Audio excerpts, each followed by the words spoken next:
It's hard to believe that 2014 is already pretty much done. I felt like a couple weeks ago we were talking about the first albums of this year and doing the State of the Music address. So, anyway, I just posted some of the lists for this year, including the top 35 albums of the year, the top rock albums, and things like that.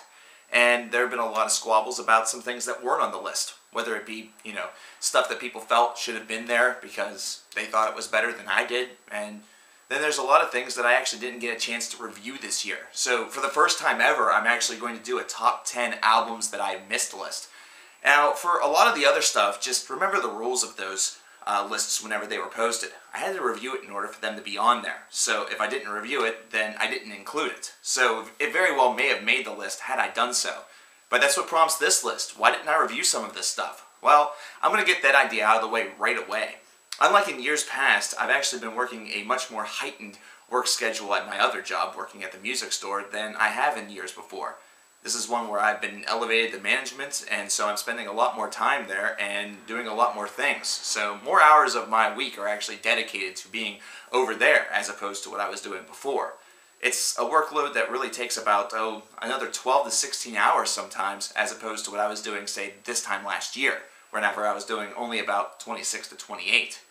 Also, that means that this Christmas season has been completely and totally fucked, so I apologize for the long gap between videos, but it's just something that had to happen. So anyway, without further ado, let's get on with the list. Now, this list isn't necessarily in a particular order, it's just a list of albums that you guys have actually recommended to me that I didn't get to, and I tried to base this somewhat around the number of requests that I received from you guys at the time in which the album came out. So let's get started. Number 10, we have Time to Die by Electric Wizard. This is one that I regret not getting to, mainly because I reviewed Black Mass, their last album, and it was exceptional. Time to Die came out just a couple of months ago, and really just kind of got shuffled amid a bunch of other releases that came out, so I didn't get the opportunity. But I have gotten the opportunity to listen to this album, and it's fucking massive. It's definitely fantastic. One that I highly recommend. Electric Wizard actually broke free from their contractual obligations from before and now decided to self-release this album in a way, or a manner of speaking, and the distribution rights were handled elsewhere. And it definitely shows. It definitely feels like a more pure record, and one that definitely does everything that Electric Wizard was really trying to do. And damn, if it definitely has a sinister snarl to it, something that's definitely one that's going to be one of the best probably among their catalog whenever all is said and done. And this is a catalog that spans some true genre classics, so this is one that I highly recommend that you listen to if you haven't gotten the opportunity already. Of course, if you recommended this to me, chances are you already have. Number 9, we have the new Rings of Saturn album, CKN. I just bastardized that.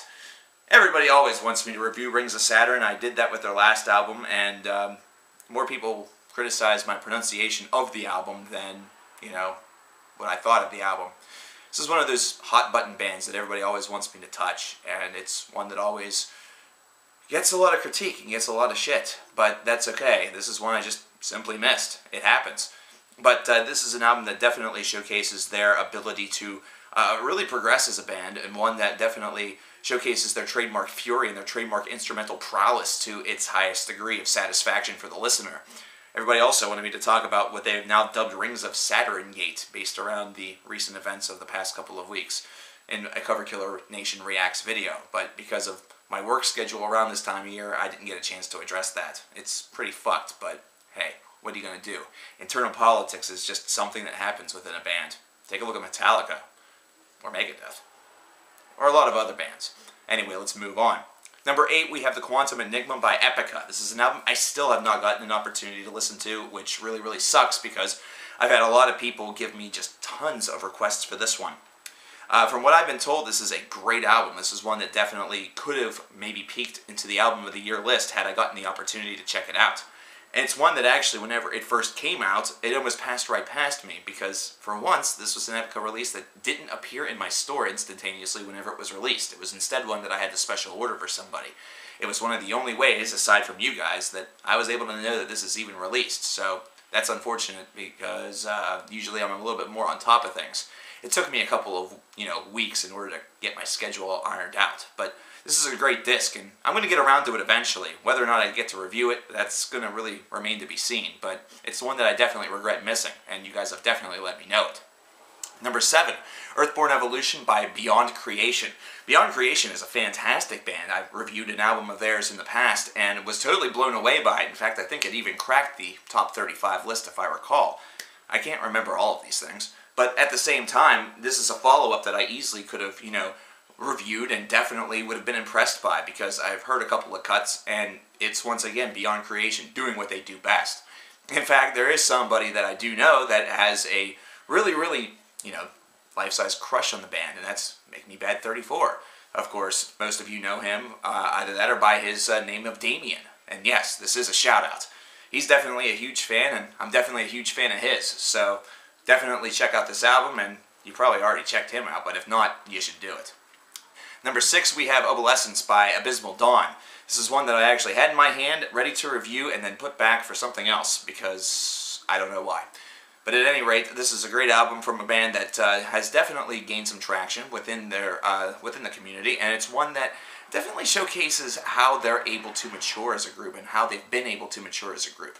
It's one that has showcased their ability to take the ideas from previous albums that perhaps were just a little bit unpolished and polish them up and give it a little bit more of that trademark maturity as a songwriter, and really just put forth probably one of their strongest efforts to date. And I think that's the reason why this is so recommended to me. It was simply because the end result was actually very well done.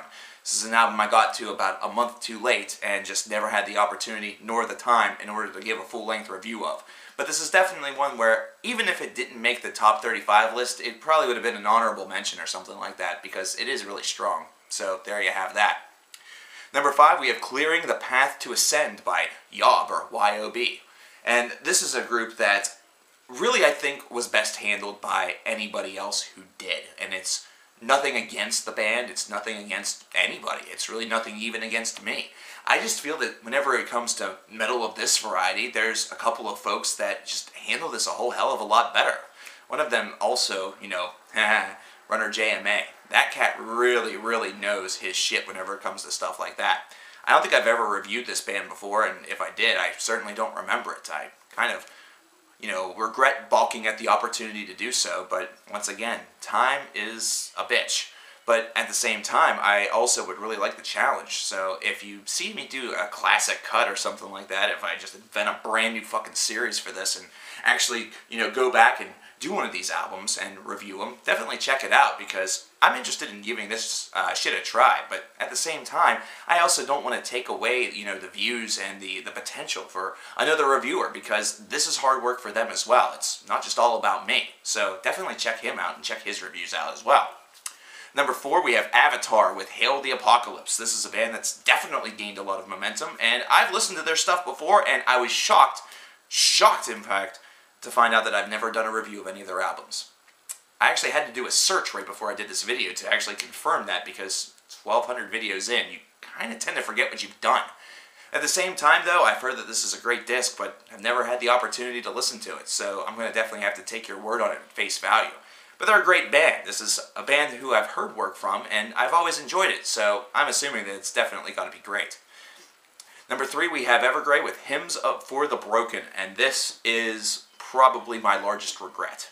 Along with the new Threshold album, both of those are huge regrets of mine, considering I am seen as the guy who always touches prog albums, and yet I missed 2 of prog's biggest releases this year. And it was quite simply because they fell in a week where there were about 4 or 5 other things that I wanted to touch. I think this was also the same week of Abysmal Dawn, or somewhere within that same circle of time, and I just simply ran out of said time.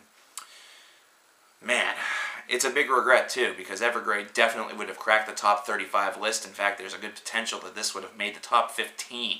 This is a massively gorgeous album, one that's definitely able to really capture both the heart and the imagination, and musically, this band consistently proves themselves to be able to sort of just morph their sound to a way that continuously progresses the mind and continuously makes them sound like better and better songwriters.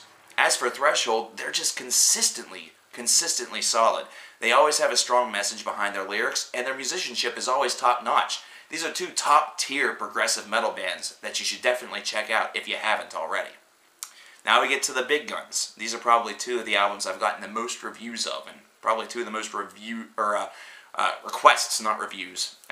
These are probably two of my most requested albums of all time, but that's probably because the channel's growing. Number 2, Revocation with their album Deathless.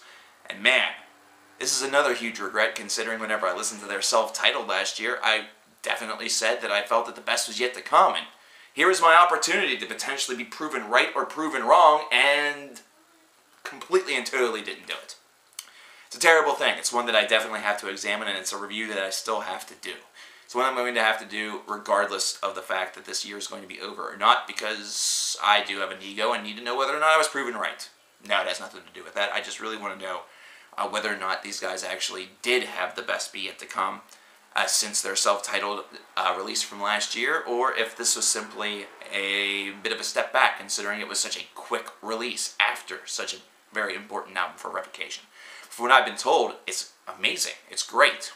I actually have this album. It's actually in my things to do, things to, listen to. It hasn't happened yet. And then number 1, the one that I've definitely gotten the most, we have Language by the Contortionist. Words cannot actually begin to tell you how many requests I've gotten for this album and to do a review of it. It's something that's poured in ever since the album has come out. It's never actually backed down. It's something that whenever I've done stuff on Facebook regarding the top 35 list and things like that just a couple of weeks ago, that it's still poured in whether or not there was going to be a review of it, if it was going to be on the list, or excitement that it would be on the list. Now, of course, it wasn't, considering the fact that, it actually was never reviewed, but this is definitely one where the anticipation is definitely far outweighed what I thought was actual, need for it, but at the same time, I regret highly doing it. I have listened to the record, and, well, I gotta say, I'm kind of underwhelmed. Yeah, I have to say that. I'm kind of underwhelmed by it.